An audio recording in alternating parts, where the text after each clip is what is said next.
Iran spent years telling the world that Fordo could not be touched. Built into the side of a mountain, buried under roughly 300 feet of solid rock and reinforced concrete, protected by layers of air defense, Fordo was supposed to be the one nuclear site no strike package on Earth could reach. Iranian officials called their enrichment program untouchable. For a while, they were right, because no country besides the United States even possessed a weapon capable of getting through that much rock. That changed on the night of June 21st, 2025. 7 B-2 Spirit stealth bombers lifted off from Whiteman Air Force Base in Missouri, flew east for roughly 18 hours with multiple in-air refuelings, and dropped 14 30,000-pound GBU-57 massive ordnance penetrators on Fordo and Natanz, while a submarine offshore put more than 24 Tomahawk cruise missiles into the Isfahan site. The Pentagon called it Operation Midnight Hammer. It was, according to the Joint Chiefs Chairman, the largest B-2 operational strike in American history and the second longest B-2 mission ever flown. That was over a year ago. And I want to be upfront with you about something before we go any further. What's happening right now, in the last several days, is not that operation.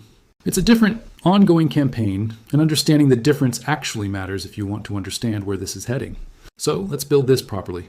How we got from Midnight Hammer to a full stealth bomber fleet back over Iranian airspace this week, what's confirmed, what's still developing, and what almost nobody's explaining clearly about why the B-2 keeps coming back into this war again and again. Stay with me, because this gets into territory most coverage skips entirely. Let's set the table first, because if you've only been half following this conflict, the timeline alone will surprise you. This war did not start last week.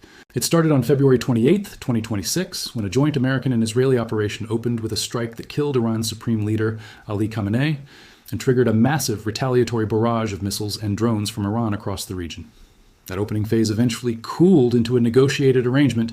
On June 14th, mediators announced a memorandum of understanding intended to end the conflict formally within 60 days. For a few weeks, it looked like it might hold. It didn't. In early July, Iran struck 3 commercial vessels that had bypassed shipping routes Tehran was trying to unilaterally impose in the Strait of Hormuz. On July 7th, President Trump said publicly that he considered the truce over. By the following week, the exchange of strikes had escalated well past anything either side initially signaled. And CNN's own regional correspondents described the shift as going from a simmering tit-for-tat to something that resembles all-out war.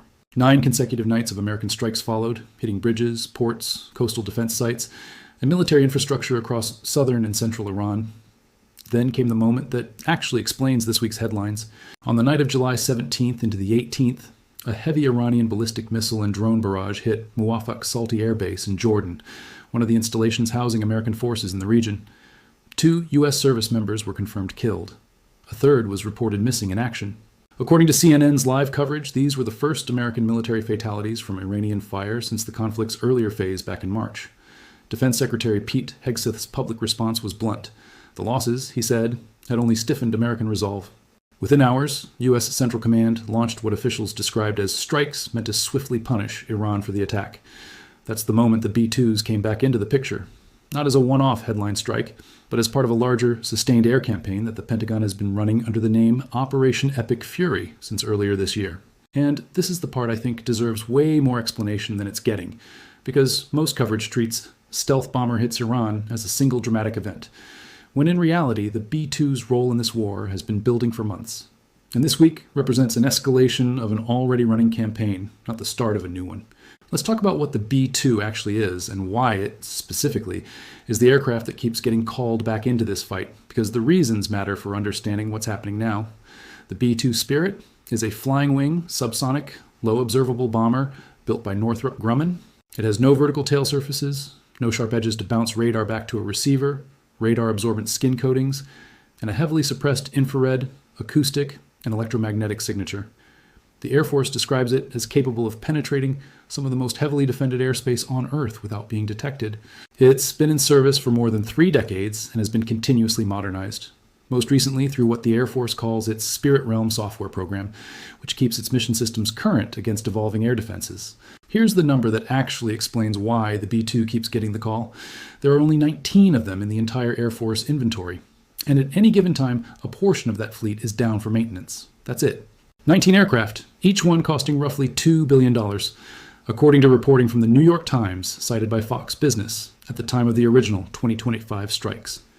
President Trump has since ordered 28 new B-2s to be built, but those won't be operational for years. which means every time the Pentagon commits B-2s to a mission, it is spending an irreplaceable, finite strategic asset. And it only does that when nothing else in the arsenal can do the job. And the job, specifically, is getting through rock.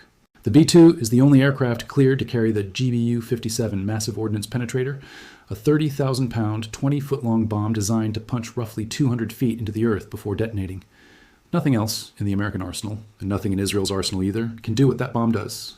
That's precisely why Israel, despite running its own extensive campaign against Iranian targets throughout this war, has never been able to touch Fordo on its own. Only the United States has the aircraft. Only the United States has the bomb. So when you hear B-2s are being used again, the correct read isn't the war got more dramatic. The correct read is the target is something buried deep enough that nothing else in the American or Israeli arsenal can reach it.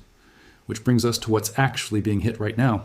According to CENTCOM's own released combat footage and briefings this week, the current wave of B-2 sorties has been aimed at what the Pentagon is describing as hardened underground missile infrastructure, what officials have referred to in briefings picked up by outlets including Air and Space Forces magazine as deeply buried facilities supporting Iran's ballistic missile forces. This is not the first time this year the B-2 has been used this way. Back in March, B-2 struck hardened Iranian ballistic missile sites using 2,000-pound guided bombs, a smaller penetrator than the Fordo-era GBU-57, but still designed specifically to punch through reinforced underground bunkers before detonating. Army Recognition, which tracks military procurement and operations closely, reported that strike involved at least 4 B-2s departing the continental United States with multiple aerial refuelings, the signature of a genuine long-range strategic mission, not a symbolic gesture. Then, in April, something even more specific happened. According to Military Times, which cited a U.S. official directly, B-2s flew a 36-hour non-stop mission after intelligence indicated that a group of senior Islamic Revolutionary Guard Corps commanders were gathered at a single underground compound. Admiral Brad Cooper, the head of U.S. Central Command, made the call personally. The bombers dropped GBU-57 penetrators on that compound, specifically because Iran's senior military leadership was believed to be inside it at that exact moment. That's not infrastructure denial. That's a targeted decapitation strike against a warfighting command structure, using the one weapon in the American arsenal that could physically reach people sheltering underground. By the time we get to this week, CENTCOM's operational tempo has clearly escalated again. Strikes have reportedly hit targets across multiple provinces, including sites near the central city of Yazd and logistics and surveillance infrastructure around Bandar Abbas, the port city that sits directly on the Strait of Hormuz, and has been a recurring target throughout this entire conflict because of its role as the operational home of Iran's naval forces in the Strait. I want to flag clearly here that some of the specific target details from this most recent wave are still coming from early combat briefings and haven't been independently confirmed by multiple major outlets the way the March and April strikes eventually were. So treat the newest details as developing, not settled, exactly the distinction serious coverage should always draw. What is well confirmed across CNN, Al Jazeera, and Britannica's ongoing conflict tracker is the broader picture around this new wave. 9 consecutive nights of American strikes, as of the most recent count, a ceasefire that Tehran has explicitly declared it is no longer honoring, Iran's supreme leader, dismissing Trump's earlier agreement as worthless, and a rapidly worsening situation across the wider Gulf region, with Qatar hit twice by Iranian fire. Kuwait intercepting hostile targets and Iranian drones reportedly targeting Oman just days after the two countries had been negotiating a management framework for the Strait itself.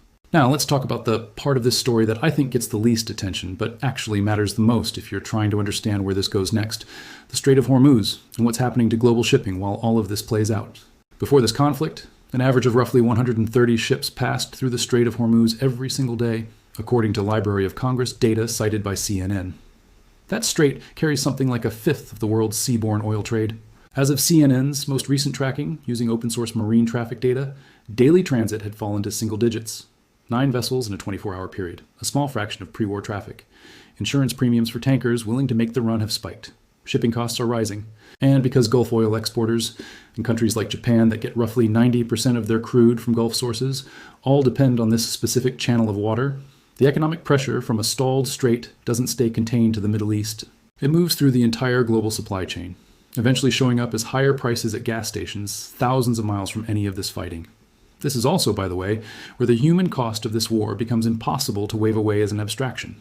An Indian seafarer serving as a third engineer aboard a commercial vessel, the MV GFS Galaxy, was confirmed dead after his ship was struck by Iranian Revolutionary Guard forces in the Gulf of Oman, according to a statement from the Forward Seamen Union of India reported by CNN. 10 of his fellow crew members were rescued. He wasn't a combatant. He was doing a shipping job in a waterway that happened to become a war zone, and the American cost keeps climbing too. Beyond the 2 service members confirmed killed at Muwafaq Salti in Jordan, CNN reported that as this latest weekend of fighting unfolded, the U.S. announced the deaths of what officials described as multiple additional service members. And Defense Secretary Hegseth has told Congress the total cost of the Iran war to the Pentagon has now climbed to roughly $37.5 billion, a figure Hegseth said would force the military to curtail training exercises without emergency supplemental funding from Congress. That's not a talking point. That's the Defense Secretary telling a congressional committee on the record that this war is now expensive enough to affect military readiness elsewhere.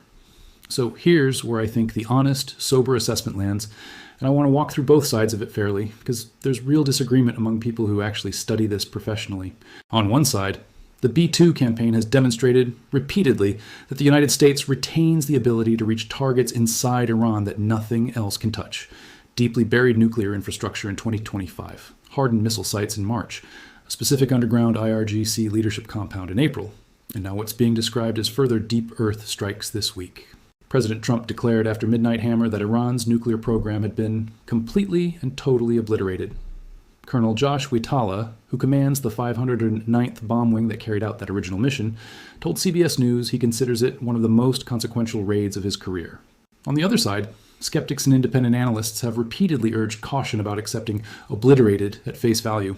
Even within the reporting on Midnight Hammer itself, outlets noted that assessing the true state of deeply buried, heavily fortified nuclear infrastructure from strike footage alone is difficult, and that verifying total destruction of hardened underground facilities typically takes weeks or months of follow-up intelligence, not a same-day press conference. That gap between the political framing of a strike and the actual, slower verification process is worth remembering every time you see a dramatic headline about a facility being destroyed. And there's a deeper strategic question sitting underneath all of this that I don't think gets asked enough. What does repeatedly sending an irreplaceable 19-aircraft fleet back into the same conflict, again and again, over the course of a year, actually tell you? It tells you that whatever damage was done in June of 2025 didn't end Iran's capacity to rebuild, relocate, or regenerate the kind of hardened infrastructure that requires a B-2 and a bunker buster to deal with. If Fordow, Natanz, and Isfahan had truly been taken fully offline as a threat, there would be no reason for B-2s to be flying repeat missions against buried missile infrastructure in IRGC command bunkers 8, 9, 10 months later. The fact that the mission keeps repeating is itself a data point, and it's one that deserves more attention than a single, totally obliterated soundbite. I also think it's worth being honest about what we don't know. It is not publicly confirmed exactly how many B-2s were used in this week's strikes, what specific facilities near Yazd were targeted, or what damage assessment looks like at this stage. And any script or channel that tells you those details with total confidence right now is filling gaps with guesswork, not reporting. The responsible thing to do, and what I'm going to keep doing with you, is separate what CENTCOM has confirmed, what multiple independent outlets have corroborated, and what's still a single early report. Because in a fast-moving war, that distinction is the difference between informing you and misleading you.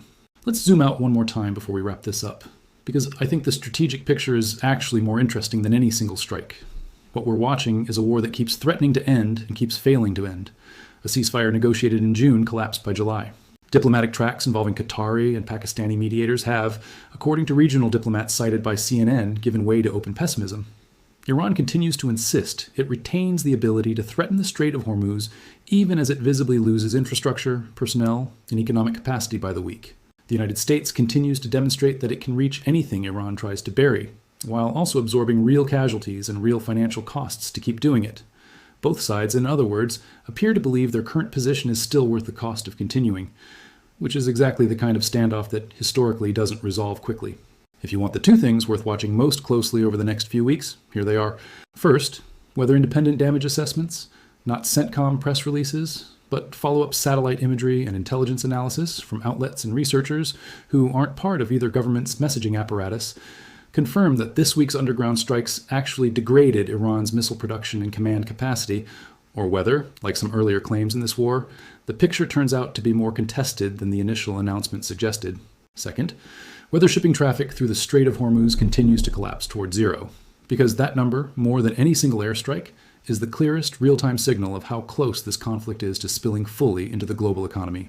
I'll be tracking both of those closely, and when there's confirmed movement on either one, I'll bring it to you the same way I brought you this. Sourced, clearly separated into confirmed versus developing. And without pretending certainty I don't actually have, here's where things stand as we close this out.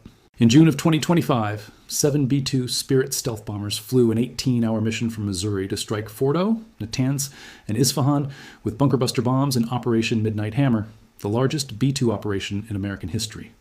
The war that followed cooled into a ceasefire in June of 2026, then collapsed again in early July after Iran struck commercial shipping. Since then, under the banner of Operation Epic Fury, B-2s have returned to Iranian skies at least 3 separate times this year alone, hitting hardened missile sites in March, a specific underground IRGC command compound in April, and this week, what CENTCOM describes as further deep earth strikes on buried military infrastructure following the deaths of American service members in Jordan. Strait of Hormuz traffic has collapsed from roughly 130 ships a day to single digits. The Pentagon's own numbers put the total cost of this war above $37 billion. And whether obliterated ever actually meant what it sounded like in June of 2025 is still, honestly, an open question. One that this repeated need to send America's most exclusive strike asset back into the same fight keeps quietly answering for us. That's the full picture as it stands right now. I'll be back the moment anything on this changes.